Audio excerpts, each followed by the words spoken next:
Hello, everybody, and welcome back for another episode of Pass the Mic. Today, I am joined by. I'm Kime Decuadro. Hello, how are you? Hello, hello, hello. And as we said, today is Indigenous Peoples Day. So, this is the day we're going to try to talk a little bit more about the Indigenous music scene in Buenos Aires, where Kime is staying and from.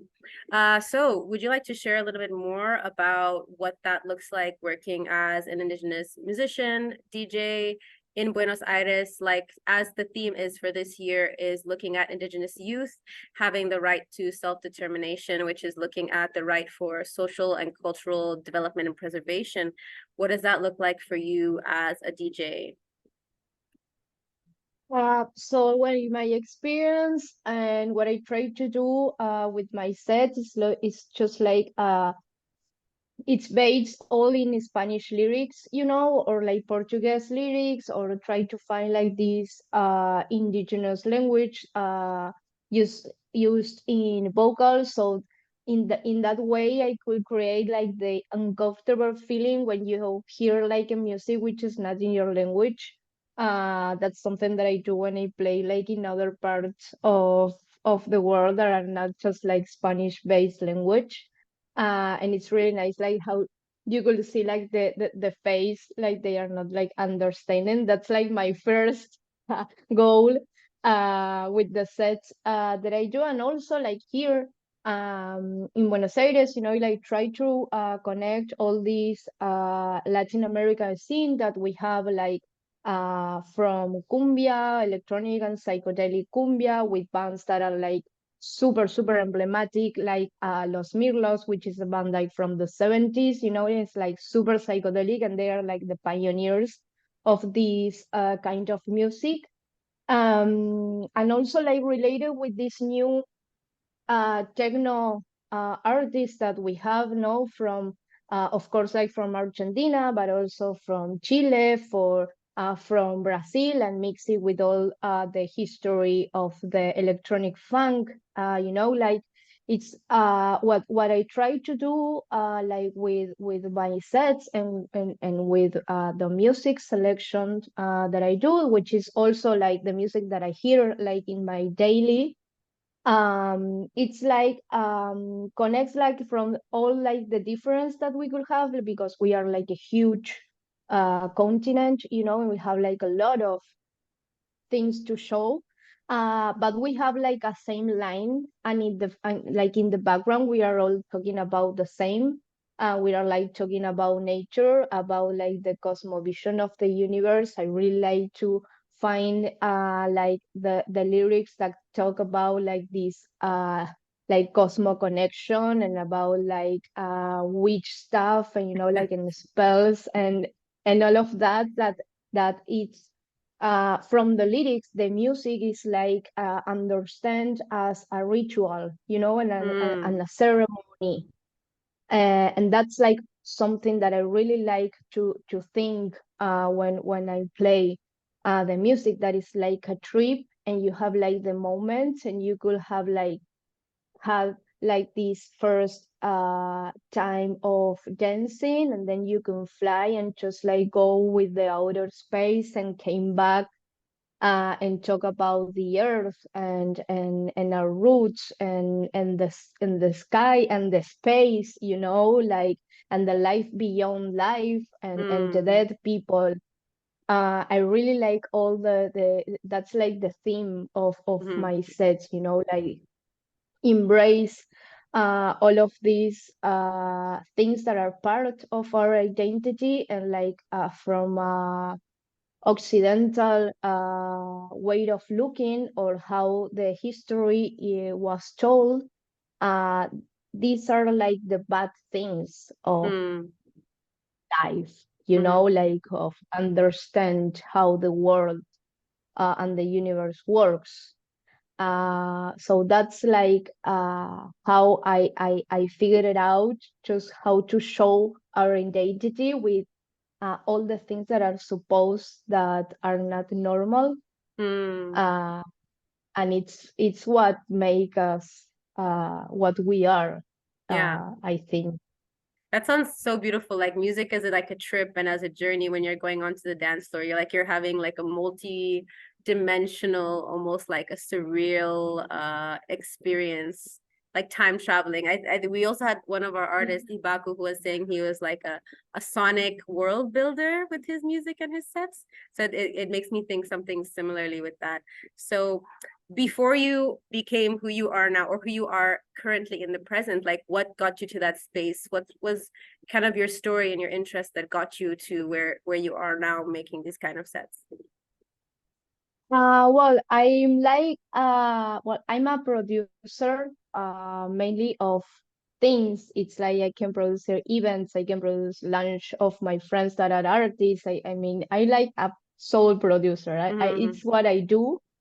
And I started like having like experience and an approach like with music, like helping to some of my friends just like settle up strategies for their lunch. And I'm like that kind of people that cannot be like in silence. I always need like to a sound The at soundtrack least for at your the life. background. Yeah, I Yeah. mean, I need like the sound of music.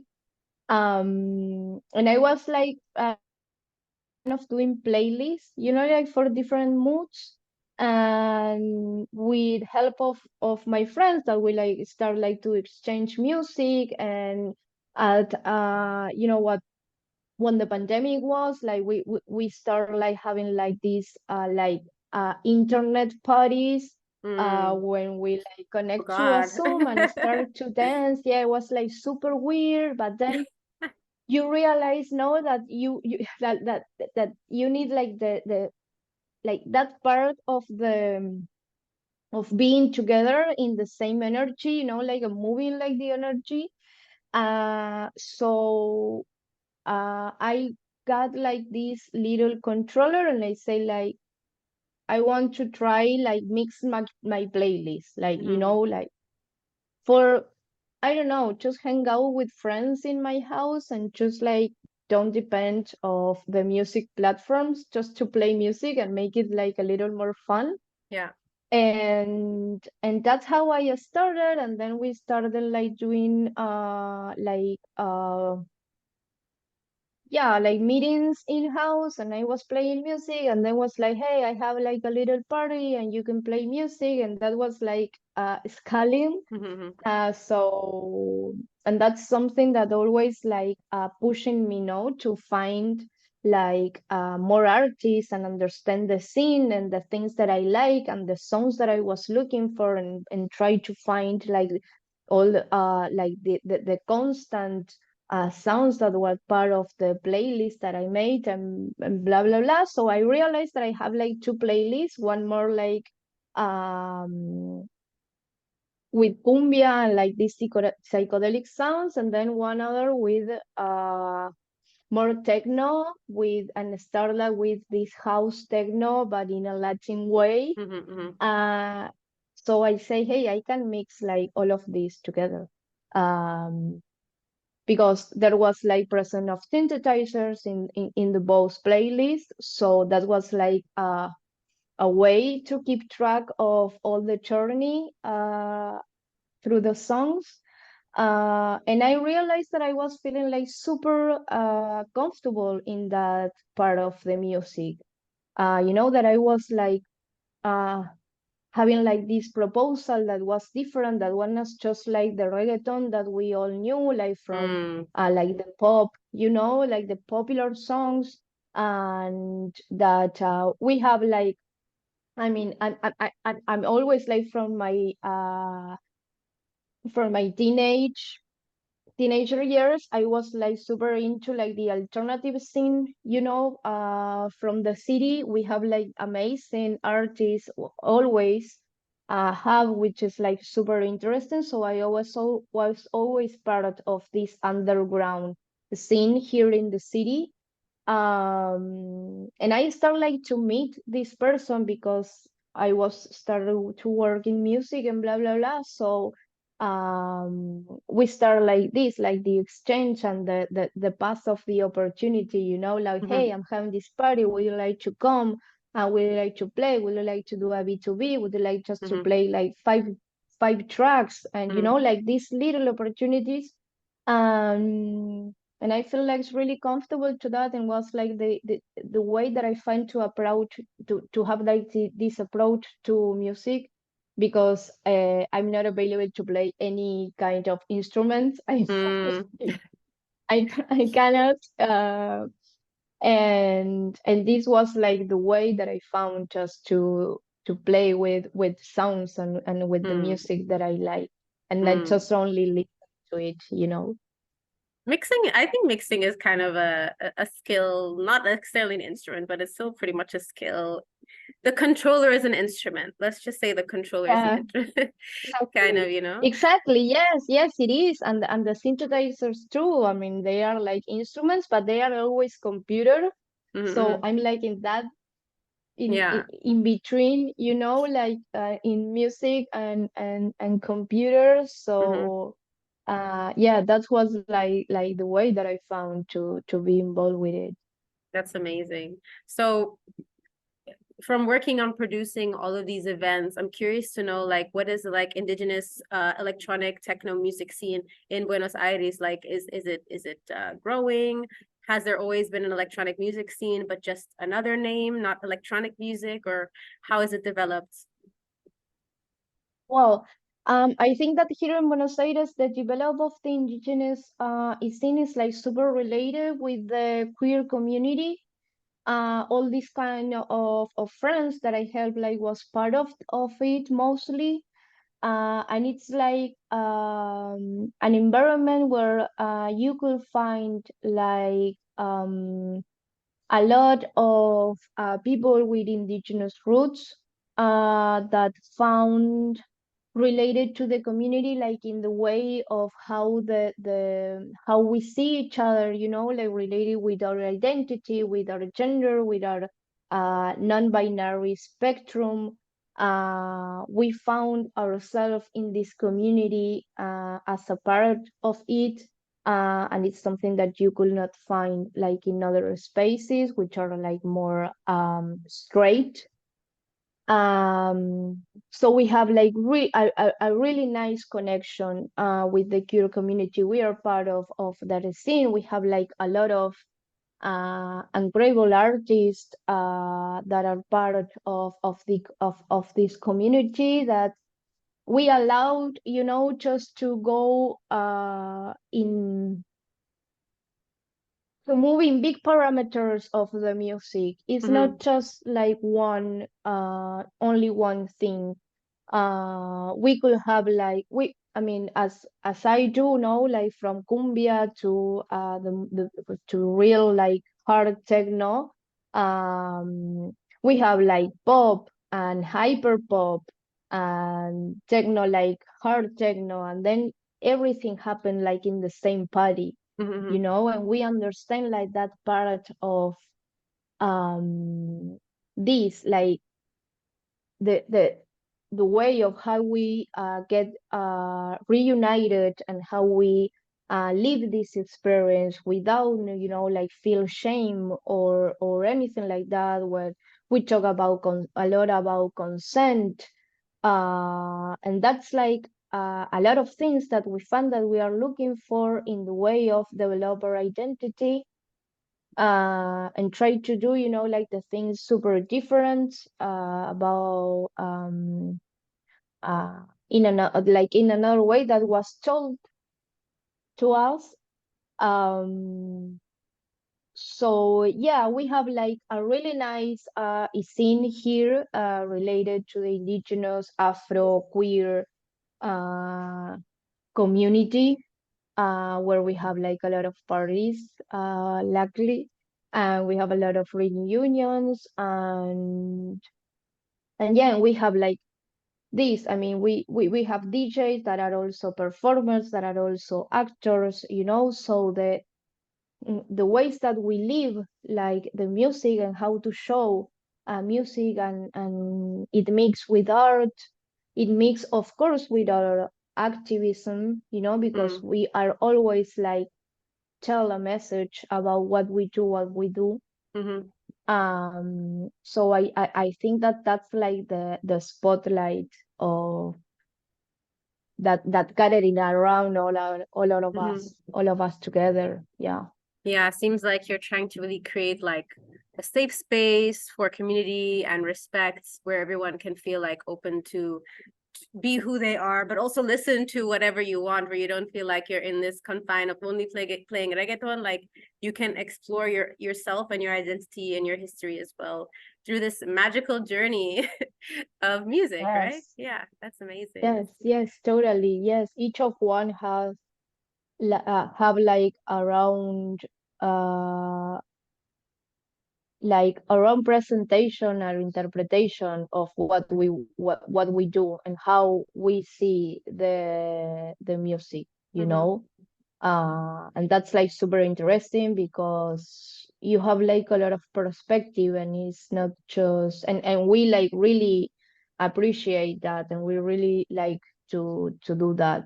Like we have a lot of different proposals, mm-hmm, and all of that proposals like live together in the same scenes, which is like super enrichment for us. mm-hmm, mm-hmm. And so are these like run by collectives, or are they specifically like event producers that are like working with indigenous artists, or let's say like queer artists? Is it just like one collective, or there are like a lot of different ones that are doing different things?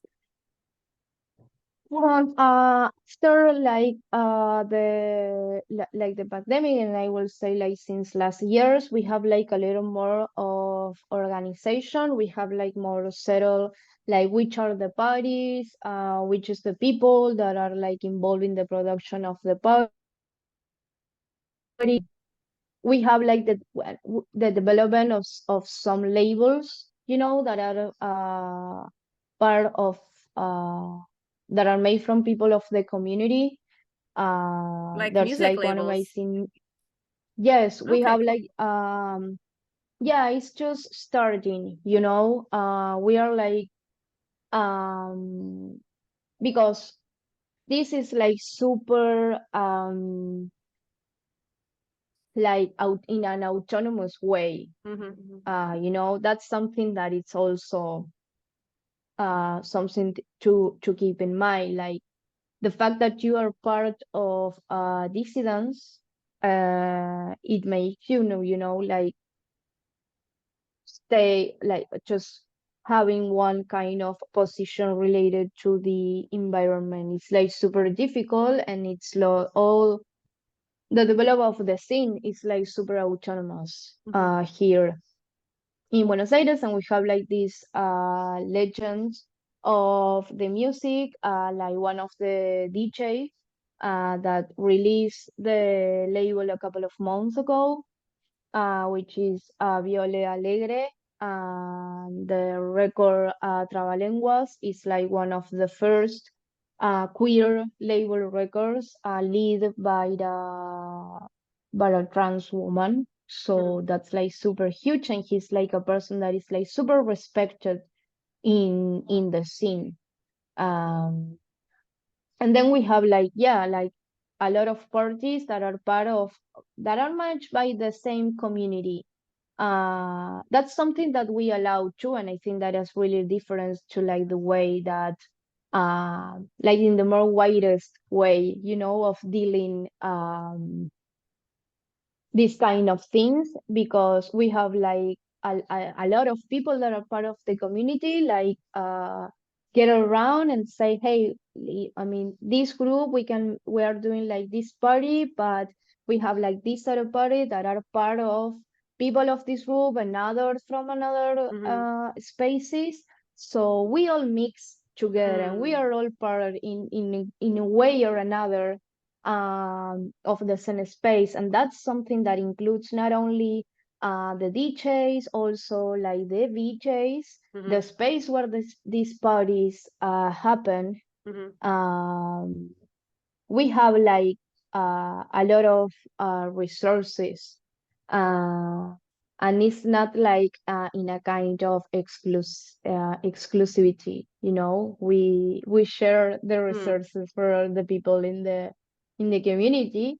So that's one of the main difference, I think, like this kind of competition, no, it's Mm. just we are all the same people, like gathering this together. That's great that you all work. Like I think a really big problem that I see in like event production, even music scene, nightlife, etc., is like some people see each other as competition. And then sometimes you see like, oh yeah, this party stopped happening because this person had beef with this person and then couldn't book. Like it's just a lot of drama. So it's really great that you guys are all able to find like different ways of working together without like saying somebody can't work with another person. Like it's very open, it seems. Yes, yes, and if we have like this, of course that we have similar events, but we are like trying not to step out one to other. So yeah, I mean it's a scene that is like really collaborated. So that feels like super nice too. Hmm. That's amazing. So let's just get to the last segment. Since we're talking about community and building connectivity and everything like that, pass the mic. Are there any artists in your community, in your region that you think people should be listening to?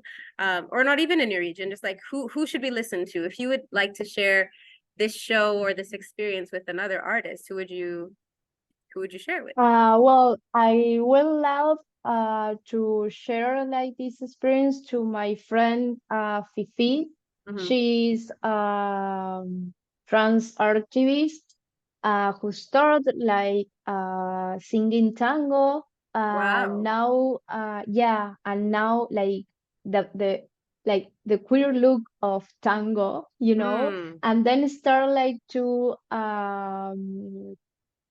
with these like more techno versions, and now she released like a track a couple of months ago, full techno style, and she's going like to release an album related to also about techno, and she talks about like the album is called Post Cringe, and she talks about like these feelings of the transitions that you make and how you realize like the cost and the value of your life, and you see like all like when you see your friends like dying for different reasons, and how you have to understand that you are not like the person that is dying, but you have to move on with mm, your life. So it's like that kind of that happens, I mean, to trans people. It happens all the time, we are like left different versions of ourselves all the time. mm. So it's something that we live to.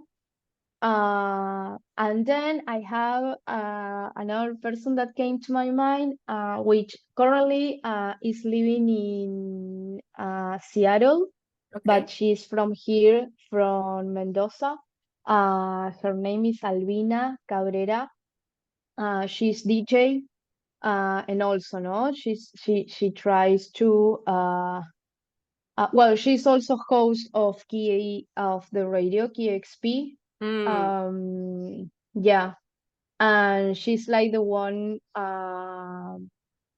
Her look for the music is also through the Latin American sounds, like the alternative music of I the just saw region. a And KXP set with a rock band from Argentina. Was she involved in the process? It's very okay, specific. yes, yes, she works with all the Latam alternative session, Mm, and it's like one of my main persons for recommendations. mm, She knows like everything, like a lot of the Latin American scene, from Mexico to Argentina, which is amazing. And I think about her because she's also DJ, and she also like express the like the Latiness, through the music, but more like in an alternative way, which is like mm. amazing to hear. Yeah. That's awesome. Well, I'll definitely love to check that out. So you have to send me the link so we can definitely Of reach out to course. them for another episode. Well, thank you so much for joining us today for the show and sharing Thank your you. experience. It was really nice to meet you and share on such a special day a little bit more about Indigenous music and music in Buenos Aires, because I've never been there and I don't know much about the music scene there. So it's amazing to learn. Thank you so much. Yes. Thank you. Buenos Aires is one of the amazing cities just to go out. So I gotta come. we I gotta hope come there. that you came. Yeah. Yeah, Fingers exactly. crossed. Fingers crossed. Yes. All Let right. me know. I will let you know. You'll be the first person I'll call. All Okay, right. such an honor. Thank you so much again. And thank you Thank everybody for you. watching another episode of Pass the Mic. We will see you for the next one. Happy Indigenous Peoples Day. Bye, guys.